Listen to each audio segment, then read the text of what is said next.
Hi everyone, I hope you are doing well. First thing I need to share with you is that I'm going to be gone to BPA state competitions with our students on Monday the 2nd and Tuesday, March 3rd. So that means if you reach out to me or email me, there might be a delay in me getting back. We are booked from early morning to evening, both of those days, and then we drive back Tuesday night, so I won't get back until about 1 o'clock in the morning. So there may be some delays in me getting back to you. So I ask that you be patient with me if you email me and I don't get back to you as fast as I usually do. I'm working on it. There's just a lot that we have to do when we're up there in Boise with the students, and there's a lot of things that we're involved with. So I just want to give you a heads up on that. Also, I wanted to give you a heads up that this is week 8, and week 8 is halfway through the semester, which means midterms. So this week you're going to see midterm grades get posted. Actually, it'll probably be the beginning of next week where you'll probably see those come out. And so if your grades are low, you're probably going to get notified. And it's not that it's going to permanently be reflected on your transcript or anything like that. It's kind of a heads up, like, hey, maybe you need to get some assignments turned in, maybe you need to get caught up, maybe you need to get help if your grades aren't good, different things like that. So if you fall in that bucket, just know that this is our 8-week mark, our halfway mark through the semester, and from here on forward, we're going to be, it's going to be a downhill ride, and it's going to go really fast. It's like sledding in the snow that we didn't get this winter. So, all right, let's talk about what's happening this week. This week you're moving on with Excel Module 6, which is the SAM training, SAM exam. There's projects as usual. There's a video to walk you through the project. And then there's the eBasket. And then, because it's midterm, we have a file management checkup. So I hope you have been saving all of your files, all of your assignment files at least. You don't have to save the support files from Cengage, but if you did, that's great. If you didn't, you're not going to be penalized for it, but you should have been organizing all of your files for the semester. And so we do a midterm check at 8 weeks, and then at the end of the semester we do a final check.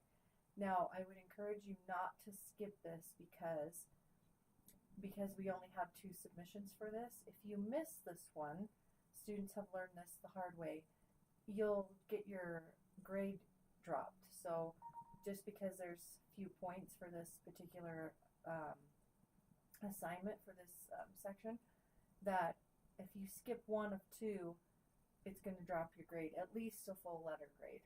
So make sure you do it. Something is better than nothing. And you'll get the full points if you do it correctly. And that everybody's different. And if you remember from the beginning of the semester, I mentioned that everybody has their own way of saving things, but I would like to see at least a folder for the class, a folder for the type of assignments, and then all the assignments saved in there. And there's a video in here that's going to walk you through how to do that. And if you have any questions, refer to the videos at the beginning of the semester. But if you scroll down in Canvas, that's what this midterm file management checkup is for. So you're either going to submit a Word document with screenshots of your file organization, whether it's on a flash drive or your personal computer, or if you've done it all in Google Drive, there we go, that's the word I was looking for, Google Drive, all you have to do is give me access to that folder. So you can submit a link, and then you just have to make sure to give me access to it, because if you send me a link without giving me access, I won't be able to see anything.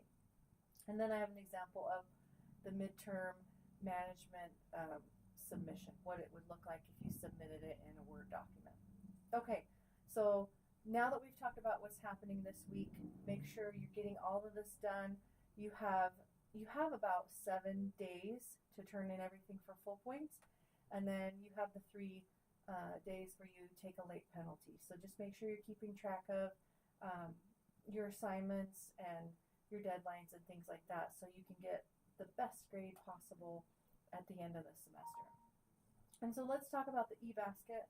The eBasket is how to create and query an inventory. So you're going to learn this module for this intermediate level of Excel how to do what we call an advanced sort. We're not filtering, but an advanced sort. And that sort is what we call querying.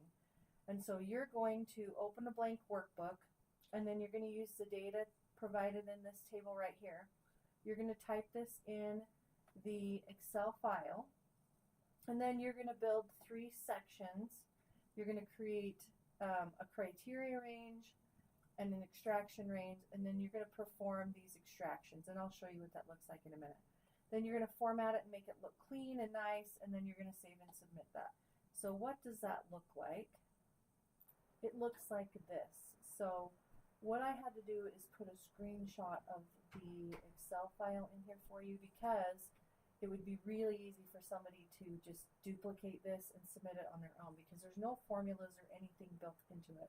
So what you're going to do is this part in here in blue from row 7 down to row 15, you're going to take that data in the instructions and you're going to type it in, and it needs to look like this. Make sure you use the exact same column headers. So inventory number, description, unit, quantity in stock, and list price. Okay? And then you're going to list all the part numbers underneath.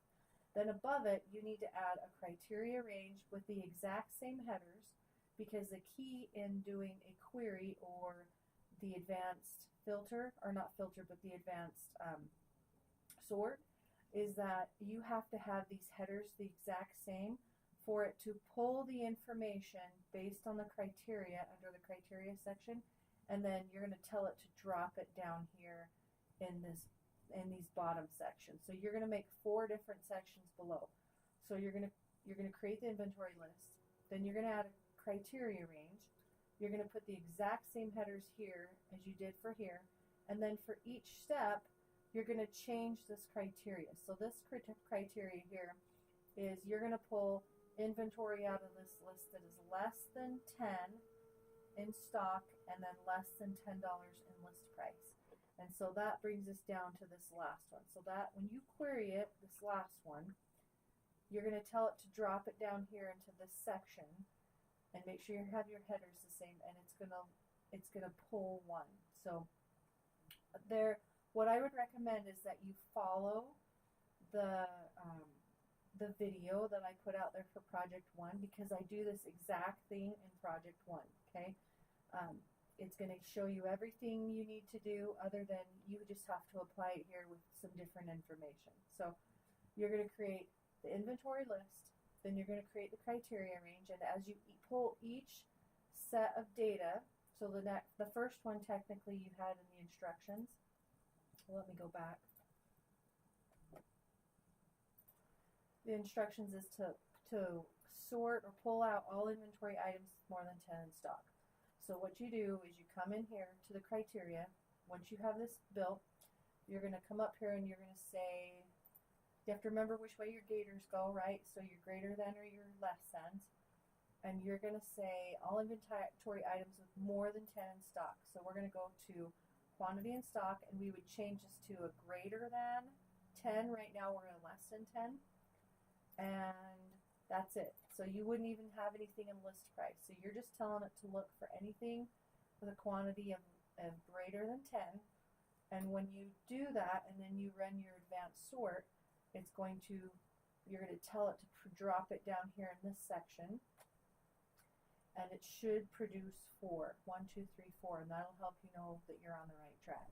Okay, so I just want to reiterate, Project 1 walks you through how to do this advanced sort, which we call querying, and it's going to show you how to do that. The key to this is make sure this is what I would do. I would copy these headers and then paste them in each of these different sections in this worksheet, because I've had this happen to me before where I typed everything in and I made a typo.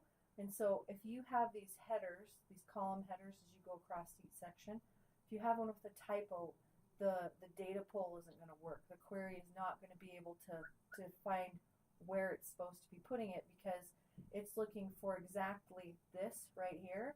And if you have a typo down here, it can't fill in the information.